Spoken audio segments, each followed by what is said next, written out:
The government and the National Assembly agreed to form a joint policy consultation body. It's seen as a first step in working towards a more productive joint governance. It's finalized at the Parliament. Every kind of special funds considered controversial will be abolished. The only type of extra money lawmakers receive will be clearly linked to activities of national interests. The government unveiled an array of tax cuts for smaller companies, also to help self-employed businesses. Millions of them will not undergo audits this year and next. News Center begins now.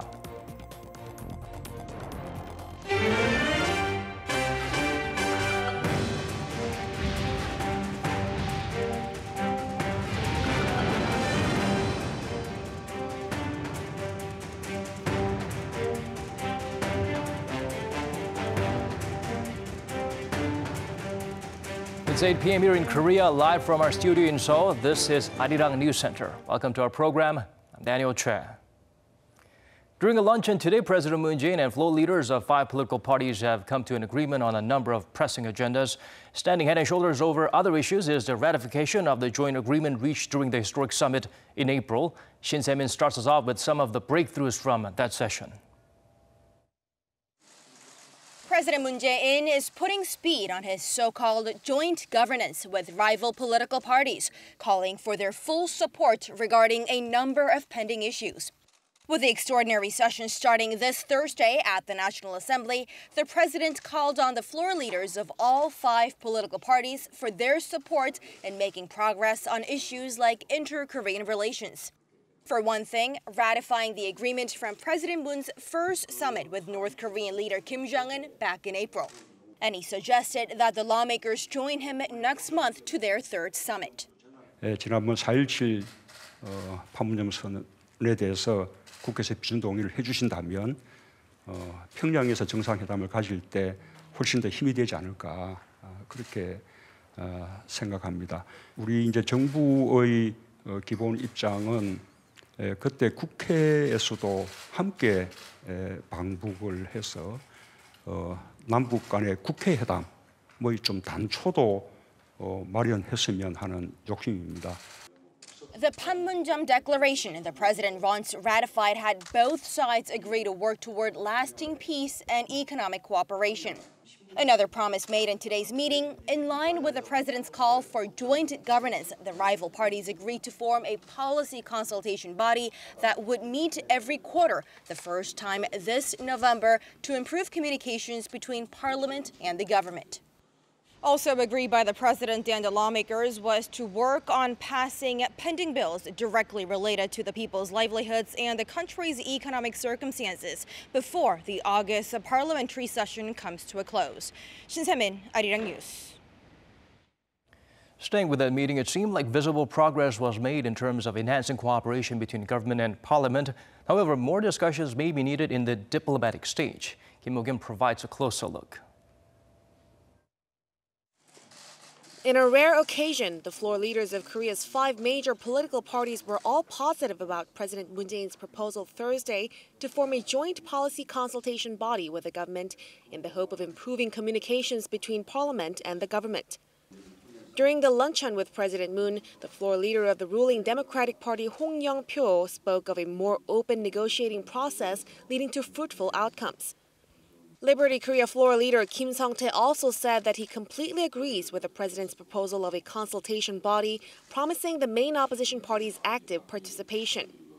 But when discussing diplomatic affairs, especially ratifying the Panmunjom Declaration, the opposition representative Kim said that more assurance should be obtained internationally before engaging in any type of cooperation with North Korea. Minor opposition Bareun Media Party floor leader Kim Kwan-young also said more patience is needed for ratification. Considering the president's suggestion of inter-Korean parliamentary talks possibly on the sidelines of next month's summit, there was no direct response from any of the floor leaders. Views were mixed on economic issues like the minimum wage and national pension issues and on President Moon's policy of income-led growth. The opposition parties appeared skeptical. Kim Mo-kyun, Arirang News. Amid growing criticism over the so-called second salary lawmakers get every month, the National Assembly decided to abolish the special activity funds. It will only leave a minimum amount that's related to national interests and will publicize how that money is spent. Kim Min-ji has the latest from Parliament. The National Assembly has decided to completely do away with the so-called special activity funds, with the exception of some areas related to core national interests such as foreign affairs, security and trade. That means there will be no opaque funds set aside for the Parliament's negotiating parties and standing committees, no foreign travel expenses for lawmakers, and no expenses that fall outside their original purpose or that go against public sentiment. For 2018, we will only enforce minimum expenses that are commensurate with the money's purpose and return the remainder. We will also sharply cut the budget for the funds next year. For this year, the budget set aside for special activity funds in Parliament is roughly $5.5 million. Half of that is earmarked for the second half of the year, which the National Assembly has decided to cut by between 70% and 80%, meaning there will only be around $440,000 used under the name of special activity funds. The latest decision comes amid mounting controversy over the special activity funds, as some ranking lawmakers get tens of thousands of dollars a month on top of their salaries, but have been under no obligation to report how the money is spent. On Monday, the floor leaders of the negotiating bodies agreed to scrap the funds on their part, despite earlier plans to keep them, but only in cases where they can turn receipts or documentation. But the removal of the special activity funds has raised concerns that the National Assembly could just end up expanding its budget for official expenses to make up for the loss.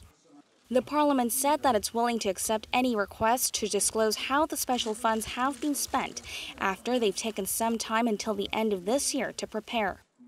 The National Assembly also vowed to review thoroughly other areas of the budget allocated to the Parliament aside from the special activity funds, saying that any areas deemed a waste or reckless will be cut. Kim Min-ji, Arirang News.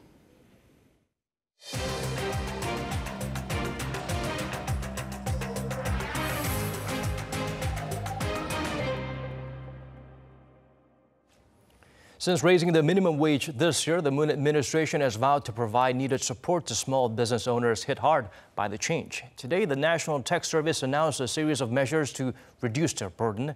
Kim Hye-sung outlines what they are. Korea's National Tech Service, or NTS, said Thursday will postpone tax audits or scrap them entirely for around 5.7 million self-employed people and small businesses till the end of 2019. First, we will postpone tax inspections for 5.19 million people, about 89% of all those self-employed in Korea whose annual earnings are below a certain amount. They will not have to verify the contents of their tax filings. The tax audit exemption applies to the self-employed in wholesale and retail with sales under 600 million Korean won, or around $530,000 a year, and those in food and lodging services with sales under $265,000 a year. It does not apply to high-income earners like lawyers and doctors or real estate businesses. In addition, around 500,000 small businesses with sales of between $900,000 to $1.6 million, who account for 70% of Korean businesses, will be exempt from tax audits till the end of next year. The announcement comes after President Moon Jae-in called earlier this week for measures to help reduce the tax burden on the self-employed. The self-employed account for over a quarter of Korea's working population, and they have been hit the hardest by a hike in the minimum wage this year of 16% and by sluggish domestic consumption. NTS Commissioner Han Seung-hee said the agency hopes the change will help small businesses and the self-employed focus on their businesses, but he also emphasized that those suspected of tax evasion will still be thoroughly investigated. The National Tech Service will also create a task force on taxes to support innovative growth, which will provide customized support and make the tax reporting system easier for startups. Lastly, the NTS promised to work on its job stabilization fund to support those hit by the minimum wage hike. Kim Hye-sung, Arirang News. The unprecedented heat wave has deepened the worries of local farmers suffering from drought and damage to crops, which is why the government is looking into ways to provide relief aid and prevent price hikes. Kim Hyun zooms in on the responses measures. Prime Minister Lee Na-kyun called for measures to minimize damage caused by the heat wave this summer to agricultural and marine products. At a meeting held with ministry officials on Thursday, The government says it's aware that more than 5.7 million livestock have perished, while more than 29 million square meters of agricultural produce were reported damaged as of mid-August. In response, the government says it has provided a total of $5.3 million of disaster relief to more than 580 insured farms and plans to give additional support to uninsured farms in September. The government also says it's been informed of more than $2 million of damage from 69 fish farms due to rising water temperatures and the red tide phenomenon. It says it has set aside emergency relief of nearly $885,000 and plans to speed up damage inspections to come up with additional support measures. To prevent price hikes ahead of Chuseok, Korea's Thanksgiving holiday in September, the government says it has released 2,500 tons of its cabbage reserves to local wholesale markets. It plans to take similar steps for fruit, butchered livestock, and fish, and will ask local farms for the early release of rice and potatoes in the weeks leading up to Chuseok. It also says it'll come up with measures to minimize damage due to the appearance of green algae and from drought, which it says has worsened during the past month. The government says it has provided nearly $6.9 million of support for water supply to farms and added it'll investigate farm regions suffering from water shortages starting this October.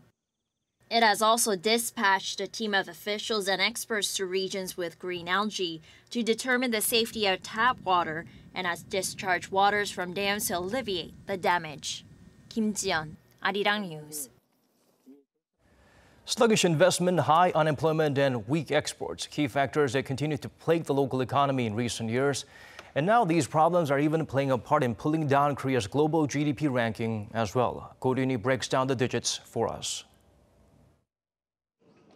The South Korean economy ranked as the 12th largest in the world in 2017, one notch down from a year earlier. According to World Bank data released on Thursday, South Korea's gross domestic product last year was more than $1.53 trillion. GDP is the sum of the total value of all final goods and services produced in a certain period of time.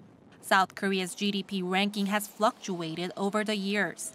It reached 11th in 2006 before slumping to 15th in 2008. From 2009 to 2013, it held steady at 14th. Although it rebounded to 11th in 2016, the ranking slipped back down to 12th in 2017. Despite the ranking edging down last year, an expert says the focus should be elsewhere, especially considering the problems facing the South Korean economy. Our GDP ranking slipped one spot in 2017. However, the bigger issue is the phenomenon that South Korea's overall economic growth is slowing down. This means our growth potential is gradually declining. The United States topped the GDP list in 2017 at more than $19.39 trillion. China was second at more than $12.23 trillion. Japan was third and Germany fourth. Meanwhile, South Korea's gross national income last year jumped 14 spots from a year earlier, coming in at almost $28,400. The country's GNI based on purchasing power parity also shot up 17 spots. A Bank of Korea official attributed the spike to the strength of the local currency. The official said the stronger Korean won probably affected the final numbers as they are calculated in US dollars. Go Ryuni, Arirang News. The nation's transport ministry banned people from driving BMW models affected by the recent string of fires unless the cars passed an inspection. Well, the owners of the vehicles who are seeking legal action against a German auto giant responded, saying that's not enough. They want the testing done in public. Choi Seung gets us up to speed with the developments. In a press briefing on Thursday, the owners of BMW cars called on the Prime Minister and Transport Minister to publicly test the vehicles to try and find any defects. BMW Korea has said the faulty engine part known as EGR or exhaust gas recirculation is the cause of a series of engine fires, but owners claim there may be other problems. The owners suggested different types of tests. They proposed running the BMW above the speed of 120 km/h with the air conditioning on until it catches fire. They said the test-run vehicle should be equipped with infrared thermal detection cameras so they can trace the cause of fire when the vehicle actually bursts into flames. They also proposed leaving the air conditioning running at full strength in a parked BMW to see if that leads to a fire. Last Sunday, a parked BMW with the engine and air conditioning running suddenly caught fire. The owners went on to say the government should send one burnt BMW whose cause is not yet identified to the U.S. Transportation Investigative Agency for examination. They said the U.S. National Transportation Safety Board has the authority and expertise to rule on the cause of fire. The owners added that they will file a further police complaint tomorrow against Harald Krieger, the chairman of the Board of Management for BMW, the public relations executive at BMW's headquarters in Germany, and an executive at BMW Korea. As of Thursday, a total of 40 BMWs have caught fire in Korea this year. Choi Seong, Arirang News. Seoul is covering the cost of running the Inter-Korean Joint Liaison Office. Some $3 million will come from the nation's Inter-Korean Cooperation Fund. Renovations have been underway at the Kaesong Industrial Complex since early July, with the aim of opening the Joint Liaison Office within this month. Once operational, it should enable person-to-person contact between officials from across the border. Meanwhile, there seems to be stalled progress on nuclear talks between Pyongyang and Washington. According to our Kim Hyo-sun, the Trump administration is stepping up its pressure campaign by targeting Chinese and Russian companies suspected of illicitly trading with North Korea. The U.S. Treasury Department has imposed sanctions on 3 shipping companies and 1 individual for violating restrictions on trade with North Korea. China's Dalian Sun Moonstar International Logistics Trading Company, its Singapore-based affiliate Sin SMS, and Profinet, a Russian company, as well as its Director General, were targets of the fresh sanctions. The U.S. Treasury Department explained in a statement that these companies engage in illicit trade with Pyongyang, adding it will freeze their assets within the U.S. and ban them from doing business with Americans. It also made clear that such a measure is in line with UN Security Council sanctions and highlights Washington's intent to block money flowing into the regime, which can be used for developing weapons of mass destruction. The Trump administration also slapped sanctions on companies and individuals earlier this month for illegally trading with Pyongyang. Pundits see such continued pressure as signs that the North and the U.S. may sit down for denuclearization talks soon, including another visit by U.S. Secretary of State Mike Pompeo to Pyongyang. Kim Hyo-sun, Arirang News. Back in April, during their historic summit, the two Koreas agreed to stop all hostile acts against each other and reduce military tensions. Now they've moved another step closer to that goal. Military communication lines in the east have been fully reconnected. Park Ji-won has the latest. South Korea's defense ministry announced that inter-Korean military communication lines for the eastern part of the Korean peninsula were completely restored as of Wednesday. All functions of the line, such as phone call and fax functions, are now working as normal. The restoration of the eastern military line comes 8 years after it was severed due to a wild forest fire in November 2010. The restoration also came about a month after the military communication lines for the western part of the peninsula were restored in mid-July. South Korea's defense ministry said with the complete restoration on both sides of the peninsula, South and North Korea's militaries have now secured stable communication channels, and this will substantially contribute to easing military tensions and building trust between the two. The ministry also said the newly restored lines can support the 2 rounds of reunions of separated families, which will be held throughout next week. The Defense Ministry also expects the lines will serve a role in facilitating inter-Korean cooperation projects, such as the projects to modernize railroads and highways. The complete restoration of the military communication lines had been agreed during April's historic inter-Korean summit and at the following talks between generals of the 2 Koreas. Park Ji-won, Arirang News. A task force launched in late May to boost cultural and public exchanges between South Korea and Japan submitted its final proposal on Thursday. The nation's top diplomat reportedly received the proposal, which suggests 10 policies and 25 specific projects, including the designation of 2019-2020 as the years of South Korea-Japan exchange and having some 10,000 teenagers from both sides interact every year. The Foreign Ministry said it will discuss with Japan on what projects to actually carry out. Kang Kyung-hwa thanked the members of the TF for their efforts in seeking original and future-oriented ways to celebrate the 20th anniversary of a deal signed by the late South Korean President Kim Dae-jung and that Japanese Prime Minister Keizo Obuchi, which was to boost and improve Seoul-Tokyo ties. South Korea is hosting a promotional event to build up the country's reputation as a Muslim-friendly destination. Foreign visitors will be provided with various information, including special promotions on select establishments have to offer. Won Jong-hwan has more on the Halal Food Festival. The Korea Tourism Organization said it is planning to expand and diversify the Muslim travel market in the country. According to the 2018 Global Muslim Travel Index, an estimated population of 1.8 billion Muslims around the world will spend around $300 billion in travel expenses by 2026. The influx of Muslim visitors to Korea has been steadily growing as well, with some 990,000 Muslim visitors entering the country in 2016. With the number expected to continue growing by the year, the KTO opened its 3-day Halal Food Festival on Thursday at COEX Convention Center in southern Seoul to introduce the country's Muslim-friendly infrastructures. Personally, for me, I find Korea is acceptable to me because of the culture, the food. I love the people. I think we have similar in terms of tradition and manners and stuff. So, in generally, I love the country. However, for most Muslim visitors, finding a restaurant classified as halal or permissible for Muslim has been the biggest challenge when coming to Korea. It's really hard to find a halal place. Yes. And whenever we go outside, we should ask that it's those kind of food for okay or not. Sometimes hard for us to look after every place. Yeah. Or mostly we got just like snacks instead of any hard meal. Yeah. Whether the food contains pork or not. So we often get meal in the convenience stores. When you go to a shop, you don't know what to buy. You don't know whether it contains the right product or not.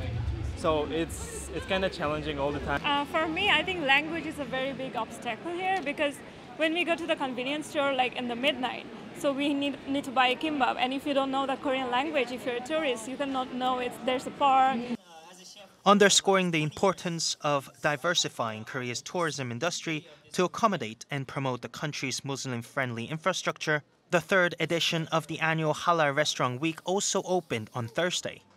The event is expected to serve as a platform to introduce Korea's halal establishments, as well as offer price discounts and other various benefits. This year, some 250 Muslim-friendly restaurants across the country will serve set menus like this. And visitors can get coupons to get discounts of up to $9. Won Jong-hwan, Arirang News. And if you're a fan of comics and you're in Korea, you're in luck. It's going to be an exciting couple of days for you. There's a special festival packed with fun, hands-on events that just got started in Bucheon. Lee Min-sun takes us there. The 21st Bucheon International Comics Festival, the largest cartoon festival in Korea, kicked off on Wednesday in Bucheon, Gyeonggi-do Province. It's a chance for fans to pore over their favorite cartoons, movies, animation, and games, as well as meet face-to-face with their favorite creators and cartoonists. I came out with my family because it's a holiday. My kids had a fun time, and it was good that I got to see some famous cartoonists at the signing events. I have attended Bucheon International Cartoon Festival before, and I came back this year. I dressed up as a huntress from Greek mythology.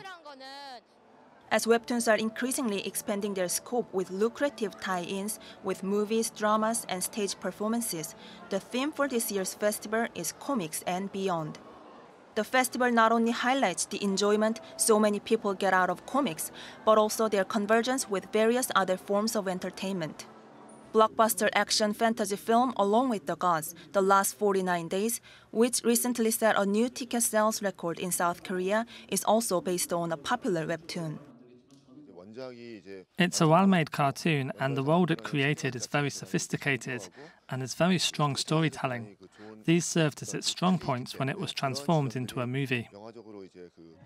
The climax for fans will be this weekend's cosplay competition, where the best cosplayers from Korea and around the world will show off their weird and wonderful creations. Cosplayers will march on the road near Bucheon City Hall for fans to enjoy a world cartoon-themed cosplay parade. This festival runs through August 19th, so there's still plenty of time left to come to Bucheon and enjoy cartoon-themed event. Lee Min-sun, Arirang News.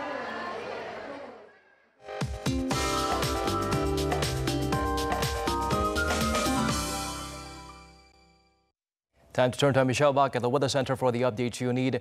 Michelle, today is Malbok, the third and the last hottest day of the season. Daniel, that's right. But after a month, Seoul's heat wave alerts has finally been downgraded to an advisory, and the eastern provinces have had all their alerts now lifted. Meanwhile, rain clouds have also developed from the typhoon Rambia, which is currently heading towards the northwest of the peninsula. And through the night, the storm is expected to affect Jeju and the southern regions with some strong wind and rain. Tomorrow, the weather will be dominated by the partly cloudy skies again, and same goes for Beijing and Tokyo. And tonight is going to be a pleasant night, with Seoul beginning the morning at 24 degrees Celsius, while it's cooler over in the eastern regions. Now, despite the mercury marking a couple of degrees lower than today, the afternoon highs will still be scorching hot. Seoul topping to 32 degrees, and while Daegu is possibly falling into the 20s. Now, this temporary ease of the heat is expected to dissipate over on Sunday. I'll leave you with the weather conditions around the world.